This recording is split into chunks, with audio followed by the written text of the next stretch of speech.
नमस्कार, news capital express में आपका स्वागत है। रुक करते हैं खास खबर के साथ। हम जीतू पटवारी की प्रशंसा करते हैं। कमलनाथ, हम भावी मुख्यमंत्री कमलनाथ के नेतृत्व में भाजपा का विरोध करेंगे। जीतू पटवारी, कमलनाथ के नेतृत्व में कांग्रेस की सरकार बनेगी तो इस विषय पर कार्यवाही करेंगे।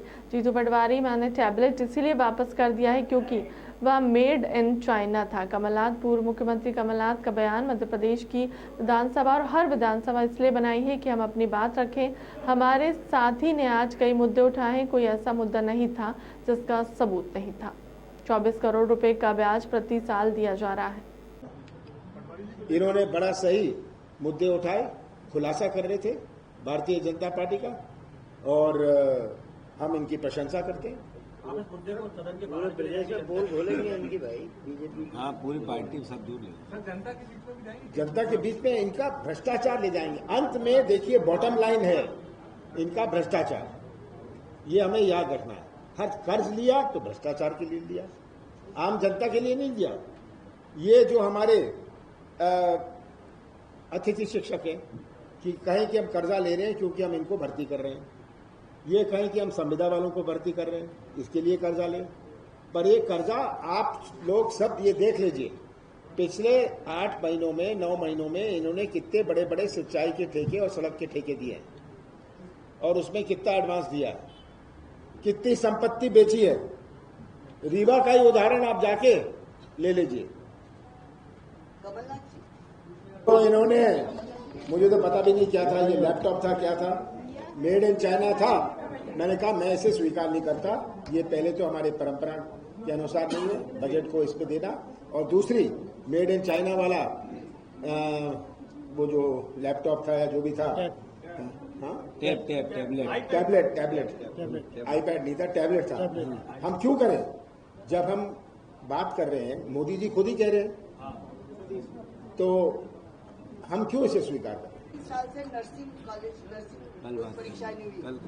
जो भी नर्सिंग ट्रेनिंग ले रही लड़कियां 3 साल हो गए, उनकी एक भी साल की परीक्षा नहीं हुई अभी तक। उनका भविष्य कैसे होगा? ये विधानसभा में उठाएंगे आप? हम ये सब उठाने देंगे।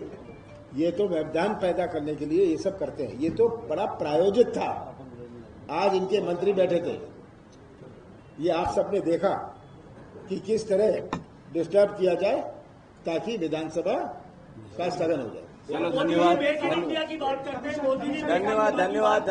जो टैब मिले आप लोगों को, वो टैब चाइना असेंबल ये चाइना इसको करो कैसे विरोध करो। चाइना कमेटी में स्थानीय विधायकों को भी जोड़ा जाए। कई लोगों ने ऐसा किया है, तो इस पे क्या आप कोई और स्ट्रैटेजी आगे बढ़ाएंगे क्या सदन में? कोई सबसे पहले तो अविश्वास हम अध्यक्ष पर लाएंगे, क्योंकि अगर इनसे न्याय नहीं मिल रहा, ये अपने शपथ के विरोध चल रहे हैं, तो हमें अविश्वास प्रस्ताव लाने को मजबूर किया है। भारतीय जनता पार्टी 6 महीने बचे हैं, 6-7 महीने बचे हैं चुनाव। इनके पास, जैसे मैं हमेशा कहता हूं, पुलिस, पैसा और प्रशासन ही बचा है। मध्य प्रदेश का हर वर्ग परेशान है।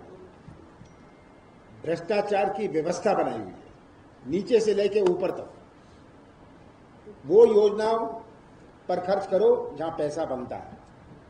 ये हमारे पंचायतों से शुरू होता है, हितग्राहियों से कमीशन लो, और ऊपर तक ये व्यवस्था बनी हुई है भ्रष्टाचार की। ये सोच रहे हैं जितना लूट लें हम अगले 6 महीनों में, हम लूट लें।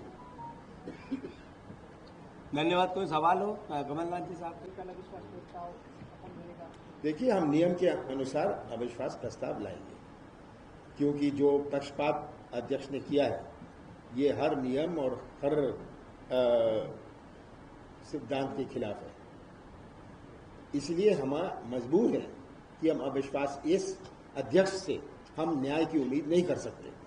संख्या बल है पर्याप्त। आदरणीय कमलनाथ जी, हमारी पार्टी के नेता और भावी मुख्यमंत्री जी ने आप सबके सामने वस्तु स्थिति रखी है, उसके साक्षी आप सब भी। नेता प्रतिपक्ष जी ने विस्तार से आपको सारी बातें बताई।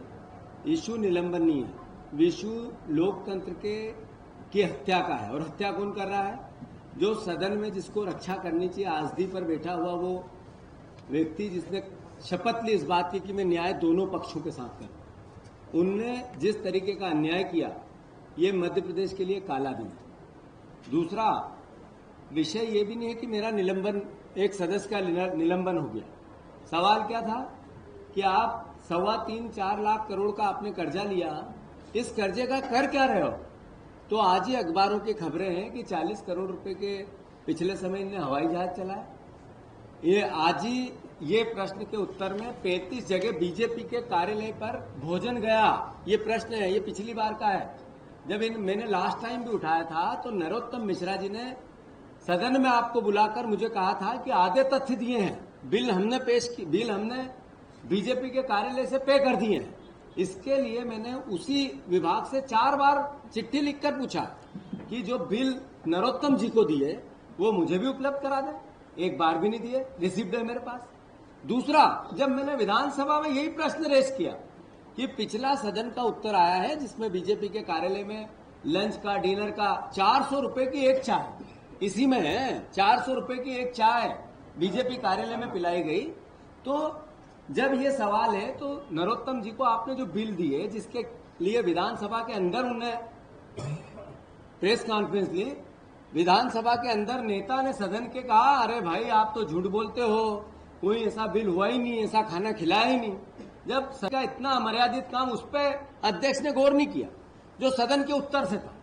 और चूंकि कमलनाथ जी ने जैसा कहा, सच का सामना ये नहीं कर सकती। 4 लाख करोड़ का 24,000 करोड़ रुपया पर साल ब्याज दे रहे हैं। 3,000 करोड़ रुपए की संपत्ति बिक गई। अभी 27 तारीख को 10,000 करोड़ की संपत्ति थी, आज से 19-20 साल पहले लोन सरकार ने लिया था, उसका ब्याज नहीं दे पाए, अदायगी नहीं हो पाई। तो 10,000 के आज 10,000 करोड़ आरबीआई ने 10,000 करोड़ की आज संपत्ति है। आरबीआई ने 27 तारीख को नीलाम कर दी, पब्लिक डोमेन में, मैंने सबको दिया भी है, फिर दे दूंगा विज्ञप्ति। तो एक तरफ कर्ज ले रहे हैं और एक तरफ मध्य प्रदेश की संपत्ति बिक रही है। आवाज उठाते हैं तो निलंबन कर देंगे, मतलब लोकतंत्र की हत्या करेंगे। मैं मानता हूं हम सब कांग्रेस परिवार के लोग, मध्य प्रदेश का एक एक आम जन, हमारे सारे विधायक, पार्टी का एक एक कार्यकर्ता कमलनाथ जी के विश्वास के साथ जब सरकार इनके नेतृत्व में फिर ये मुख्यमंत्री बनेंगे और बनेगी, तब इसका हिसाब लेंगे। और ये जितने करप्शन है एक एक पब्लिक डोमेन में लाएंगे। जो दोषी लोग हैं उनको सजा मिलेगी। बाकी मेरी पार्टी मेरे लिए जो निर्णय लेगी वो मेरे को स्वीकार्य है। जब भी मैंने, चूंकि आप लोगों से बात सदन में इसलिए नहीं की थी कि हम हमारे नेता के पास आके हमारी पूरी बातें चर्चा करके अपनी बात कहें, तो मैं मानता हूं कि स्थिति स्पष्ट है और आप लोग भी न्याय करें। ये मध्य प्रदेश के लोकतंत्र के मंदिर को कलंकित कर रहे हैं लोग। अगर आप नहीं जागे तो धीरे धीरे ये तानाशाही बढ़ेगी और उसका असर समाज पे भी आएगा, सदन पे भी आएगा और आप पे भी आएगा।